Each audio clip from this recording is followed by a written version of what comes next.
Okay, so we'll take a look at another question from the topic of electromagnetics.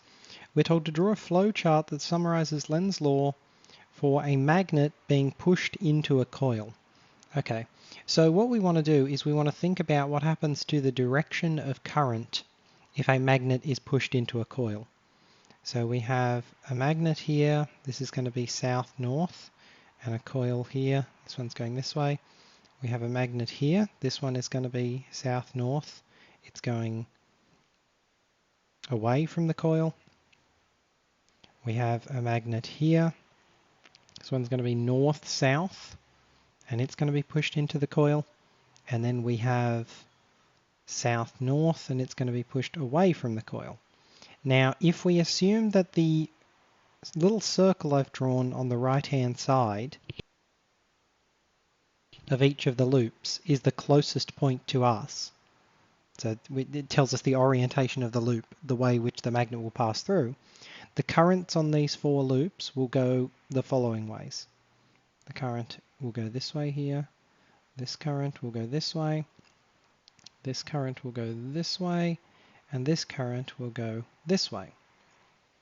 So if we have magnet being pushed into a coil, so we have magnet orientation, that's the first thing we need. It can either be north in or south in. So north can go in, or south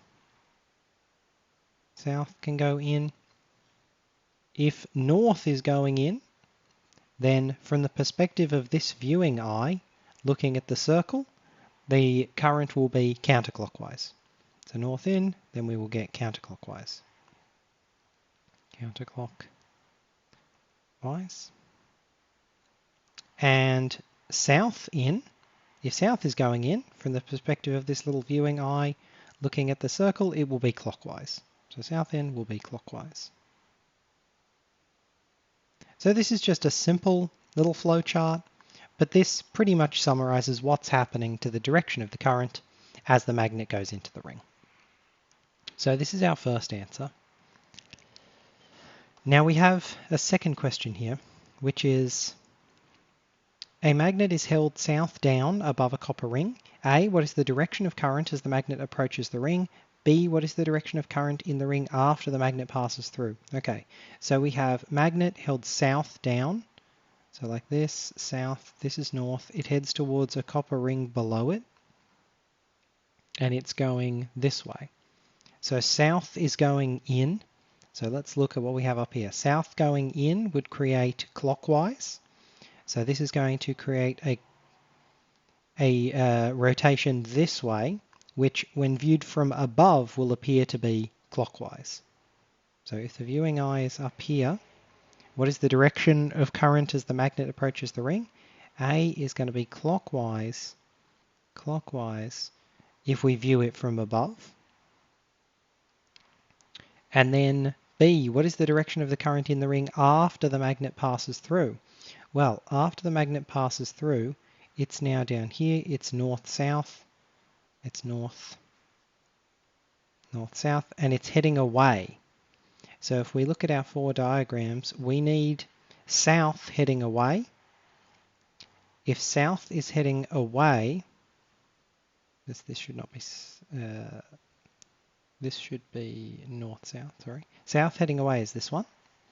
And so from our viewing eye, this creates a clockwise rotation. So if we flip this by 90 degrees and apply it to the ring that we have down the bottom, we get the current will run, so we have to be quite careful with this.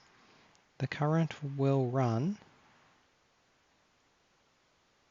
if we're viewing this eye from the side, it'll appear to be clockwise. So if we are viewing this ring from below, it will appear to be clockwise. So we're assuming that this is the closest point to us. We're assuming that this is the closest point to us.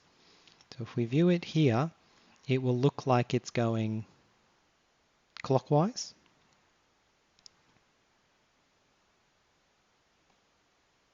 And so viewing it from below, now it'll look like it's going counterclockwise from below.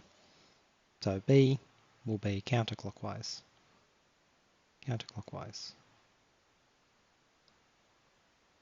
from below. Essentially, it's changed, right? It's changed from one of them to the other. This is not uncommon in these types of magnet questions.